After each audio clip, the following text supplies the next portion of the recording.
I am 80 years old this year. 5 years ago, standing before my wife's grave, I thought it was the worst day of my life. But 3 days later, when I opened the drawer of her desk to sort through papers, I discovered a truth that shattered the rest of my life. We had no savings left. At age 75, I was officially bankrupt. In America, we are brainwashed by a promise. Work hard, pay taxes, contribute to a 401k retirement fund, and at the end of your life, you will be rewarded with golf trips and a life of leisure. A man's pride is measured by the balance in his bank account when he grows old. For 45 years, I believed that promise. I was a carpenter. My wife managed the finances. But what the American dream doesn't tell you is just one serious illness, a string of huge medical bills not covered by insurance, is enough to swallow up half a century of your labor. My wife hid the debts from me because she didn't want me to worry. She took that burden to her grave and left me at 75, facing a big, fat zero. Do you know that feeling? The feeling of being stripped of all the dignity you've spent your whole life building. Maybe you're watching this video at age 40, struggling with debt, or you're 70 and terrified looking at your dwindling retirement fund.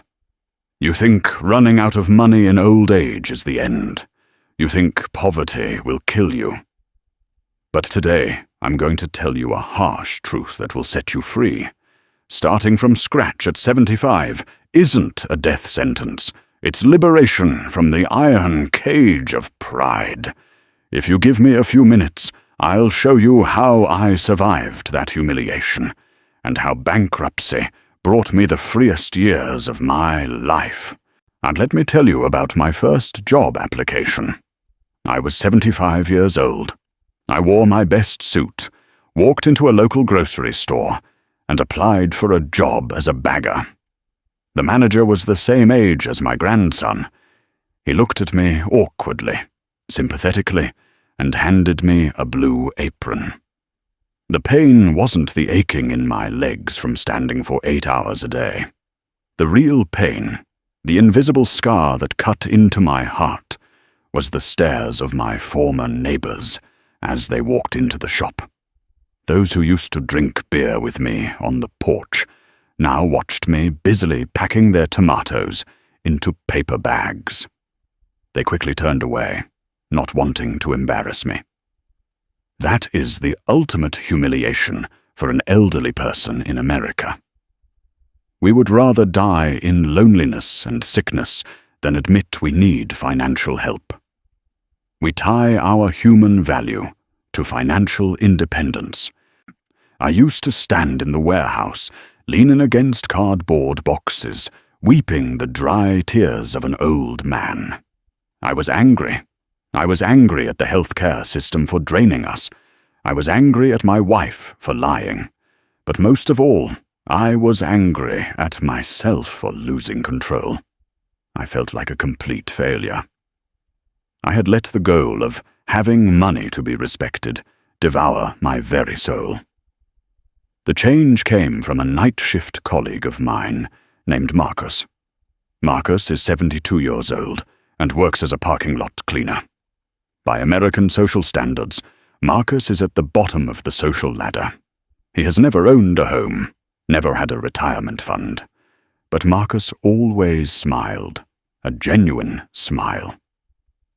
One night, while I was complaining about how unfair life was, Marcus stopped sweeping, leaned on the broom handle, and looked at me. He said, "Thomas, you are suffering because you are mourning a dead king. You once had money, you once had status, and now you cling to that title. I was never a king, so I have nothing to lose. The weight you are carrying on your shoulders is not poverty, but your pride." That statement shattered me. Why did I crave validation from the supermarket customers? Why did I let my worth be determined by whether or not I could afford a new car? When you lose everything, you realize a liberating truth. Pride is a luxury you don't need to survive. My wife didn't love me for my savings. She loved me for the Sunday mornings we spent drinking coffee together. The money was gone, but that love wasn't confiscated. I realized I wasn't a beggar. I was a man with 2 hands and a beating heart. Bankruptcy stripped away my mask, and for the first time, I could breathe. Now, let's get straight to the point. If you're watching this video and you're feeling down because of financial loss, debt, or having to start over when your hair is already grey, you're falling into the later trap.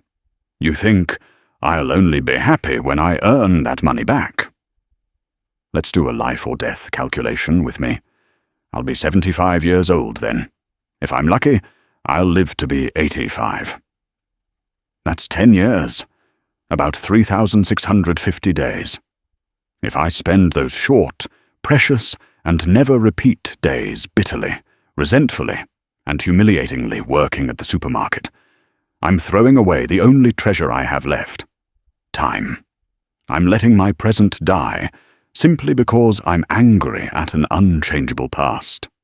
Every time you work while agonizing over the thought, I shouldn't be doing this at this age, that moment is dead forever. There's no later to make up for a day you lived in resentment. There is no future, only the present moment. If you trade the present moment for a financial miracle, you are taking the worst gamble in human history. You are throwing away your present life.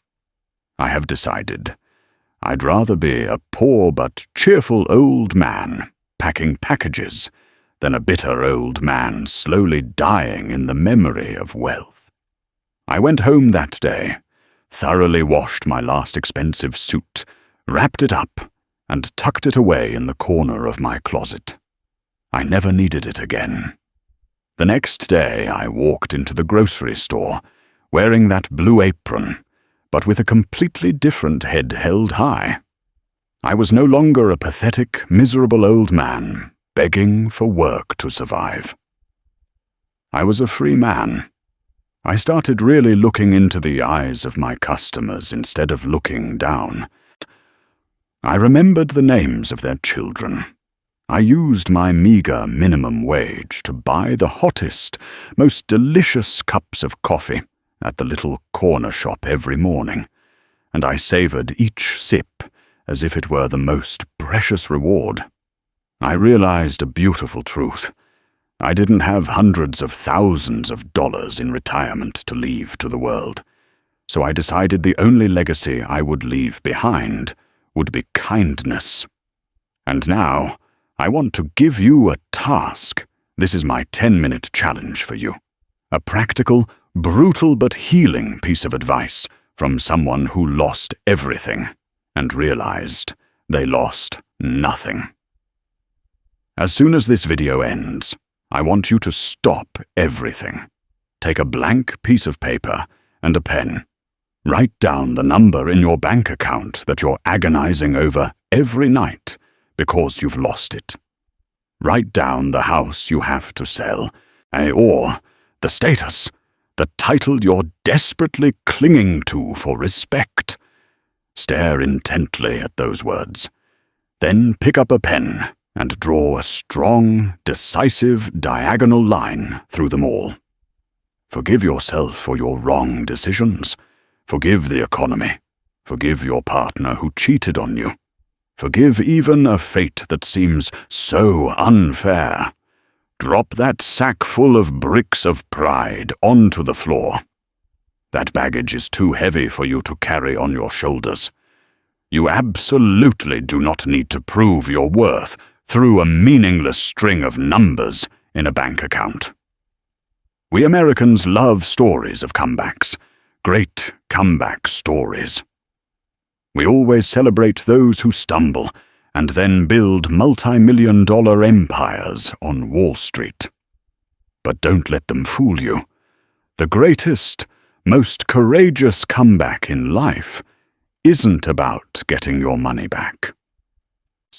It's about losing everything, standing penniless amidst the ashes, but deciding not to let bitterness consume your soul. You decide that you're good enough, right now, with nothing. I want you to engrave this quote in your mind. Write it on your bathroom mirror, so it's the first thing you see every morning. Time doesn't pass. We are the ones who pass. Stand still and live. If the story of an 80-year-old man who went bankrupt awakened something deep within you today, please don't keep it to yourself. The worst disease of our society is silence. Please share this video with someone who is crushed by financial pressure, someone who is sleepless at night fearing old age, or someone who feels ashamed of having to start from scratch. And tell me in the comments below, what pride are you clinging to that you decide to let go of today? Let's build a community of people who are finally awakening from their false, materialistic dreams. My name is Thomas. I'm 80 years old. I work at a cashier's counter. I don't have a penny saved, but I have absolute freedom. Thank you for your time. Now, go out and live your life.